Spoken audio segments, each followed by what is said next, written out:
Well, hello, DirtFish Rally friends. Can you tell where we are? Can you tell how excited I am and David is? Are you sure I don't look an idiot? You look great. Don't worry about it, David. You look great. We're on the Fonga Coast, folks. We are quite literally, this behind us is the world famous Fonga Coast. If you see the view that way as well, you would be equally impressed. Wow, we're excited. We are so excited to be back here in New Zealand for the first time in 10 years. 2012, would you believe, was the last time we were here. And this very stage was one of the most dramatic stages that we'd seen in years. It was the final stage of the rally, David. Remember that? 10 years ago? Colin, wow. I spent the last 2 days listening to you, telling me the story, because were you at the stage end? I was. It was one of the greatest stop line dramas that really I can remember. It was wonderful. Remember, Peresauber could have won it, crashed 5 kilometres into a telegraph pole. Someone else who I forget was also in it. But then Ogier, who hadn't won a rally, was 3 corners from the end when he spun the car, lost 20 seconds, didn't win. Latvala, who just kind of did what he does and flicked the car around, enjoyed it, made no mistakes. Didn't win a single stage. Hadn't won a single stage. He won the rally. It was just drama of the highest Did you remember caliber. exactly which corner it was? Well, we had a look. Ogier spun on about 4 corners, according to Colin. Oh, it was definitely this one. Ran the next one. Well, it may have been this one. Oh, no, it was this one.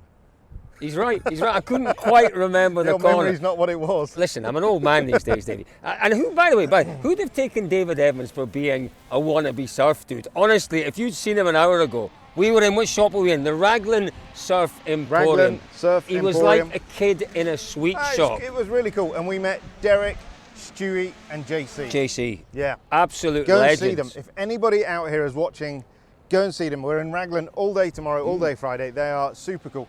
We walked into the shop, we were just looking around, talking, chatting away to them, and your man that owns the place said, JC, do you want a coffee?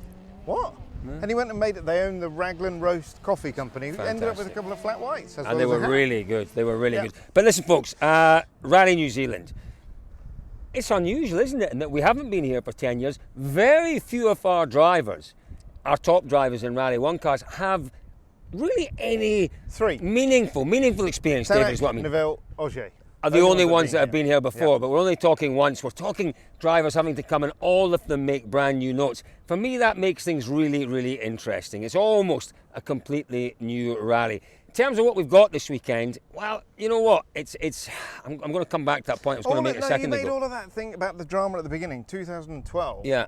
That was 2010. 10 is what I meant. Yeah, 2012. 2010. Wasn't here in 12. Absolutely. 2012 was the last time we were here. 2010 was all that drama. You're quite right. Thank you for putting me right, because we've got an absolute mountain of correspondence saying I got it wrong again. Get these things right. Again. We have to talk about really what to expect this weekend. Yeah. Friday, tomorrow, is the opening day of the rally, clearly, but it's also the one that is going to tell us really who's going to win this event, I suspect. 158 kilometres, no service, 3 really challenging stages in the loop. The rest of the weekend is more than half the total, 270 k's in total, the rally, 158 k's, 158 k's tomorrow.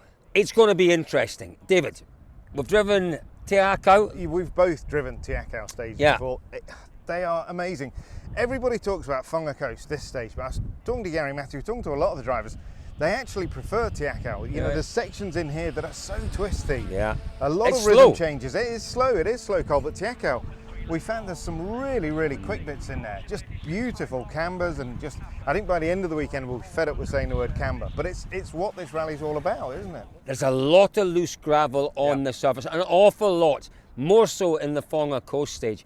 We are expecting some rain overnight, but you can probably hear... It's not going to be enough. It's not going to be enough. You can hear the wind behind us. A lot of whatever precipitation we get overnight will have dried out by the time the cars get here tomorrow. One thing to say as well, Colin, it's not, you know, in New Zealand you get really fine, usually on Te Akau it's really fine layer of gravel, but here it's big stuff, isn't it? You know, really big. It is, you're not going to cut straight through. It's not going to clean after 2 or 3 cars, some of this. It will take, but Calais Rovanperä is going to struggle. You said it yourself, you know, by the end of, what do you say? Lunchtime. By lunchtime, he could be 40, 50 seconds, a minute down by lunchtime tomorrow. Yeah, quite possibly. Yeah, it really could. That's how much gravel there is out here. And let's talk, David, about the Toyotas, because we have to start with Toyotas, really, because Kalle Rovanperä is still leading the championship.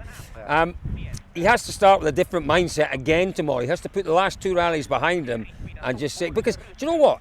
When we were in Greece, he knew it was going to be hard. And it was hard. It was hard for 2 reasons. One, that there was the road clearing. 2, the car had set-up issues, we'll call them. But had he just driven the kind of rally we know he can drive, not made any mistakes, he'd have ended up in 4th or 5th position and had a decent haul of points. That has to be what he's aiming for this weekend. 100%, Cole. But I think they come. It's bizarre to say it after the start of the first half of the season they had, but you'd say Toyota almost come here on the back foot, don't they? But totally. 3 rallies in a row, Hyundai have won. But we have to remember as well, there are some really quick bits of road here. It's not as fast. Some of the really quick New Zealand stages would have been further north, around Batley, Waipu Gorge and those kind of roads. They're not quite as quick as that, but there's still enough quick stuff here that we know the Toyota is going to be back on the money. And, talking to all of the drivers, the absolute hunger is there as well, isn't it? Yeah. When you've led and won so many events, you don't become complacent at all, but you do get into that groove of it's another win. There's an expectation, isn't there? There is an expectation, but now 3 rallies without any victory. Yeah. They want it, and they'll have worked really, really hard. They've had the advantage of doing some running, some testing in Finland. Okay, it's not New Zealand. Obviously, you can't test outside of Europe. But it's time in the car for the drivers, time in some quick roads. M Sport, they've done nothing. They've had, they haven't had the option of testing anywhere really. But no, Toyota, they'll be back here. They'll be back and they'll be strong. I'm going to disagree with you. Wouldn't be the first time, Colin. It wouldn't be the first time.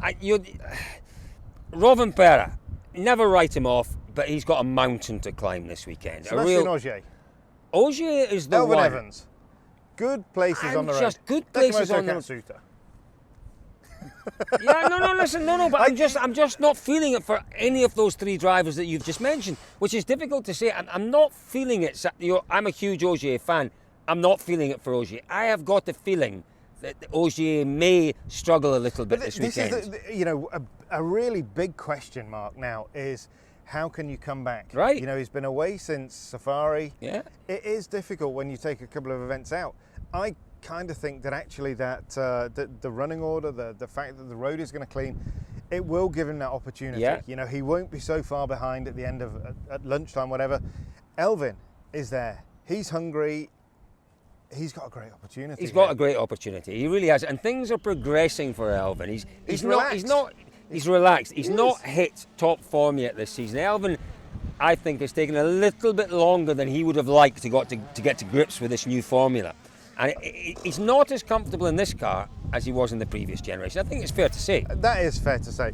You only have to look at the results. He finished second to Ogier. Yeah, 2 years running. 2 years running, yeah. So he's not quite there. He knows it himself. But Elvin is not a driver that will take risks and try and rush that process. He's building. I think we could see him absolutely on form here. I think we could. And look, I'm not absolutely not writing off the Toyota drivers, but there is something about Hyundai right now that I think is they've got the momentum. They've got 2 very, more very than just momentum. No, but they have got more than that. They've got 2 very hungry drivers. You need more than momentum and hungry drivers. You need a reliable car. You need a reliable and a quick car. Well, have they got that? You had a really good chat with Monse last night, and what Monse said was, we realised very early on in the season that we had to sort the reliability issues out, and then we could start to build a bit of pace back into the car. That is what they've done. How? I don't know, David. I'm not the engineer. We are missing specifics. I'm not sure. The big question for me yesterday and over these last 3 rallies is, has Hyundai won them or has Toyota lost them? Such a great question. That he had the confidence to ask to both Neuville and Tanak yesterday that exact question. One of the best questions I've heard all year. But it's an obvious question, isn't it? For me, I personally think that Toyota has lost these events. Well, they've made mistakes. Before you give us your take on it, let's hear from Thierry Neuville and from Ott Tanak and see how they answered that question when David put it to them last night. No, I think that some of them we have won them. Definitely in Finland, I think Ott has won it. Ipo, I think we clearly were both on top of the Toyota, and in Greece even more. So somehow I think, Hyundai has won them. Oit has won one, and the other one too. Hyundai has won them. But yeah, it's just it shows that we have improved on reliability and a bit on performance as well. They've been quite close, all of them. Just Greece, somehow they were a bit off the pace, but other rallies, they clearly had a very strong pace and probably had a bit more speed than we had. But I guess, they are still very, very competitive and probably the most competitive in the championship. So, we definitely need to work hard to stay close. Well, as I say, David, I think that is one of the best questions that I've... No, genuinely one of the best questions I've heard asked all year. Interesting answers. Absolutely. It's kind of what you'd expect from them. Personally, I do think that Toyota has the capability to perform better. I think, obviously they had the suspension issues, and it's easy to make light of the fact that they had these new suspension components, new parts in the dampers, and then they didn't have the opportunity to really test as much as they wanted before in Greece with 2 crashes, a lot of rain. It does count, it does matter, but I think when they get here, they will have learned, and the car will be ready and they'll be ready. Yeah, okay. But equally, you're right, Tanak and Neville have both been here.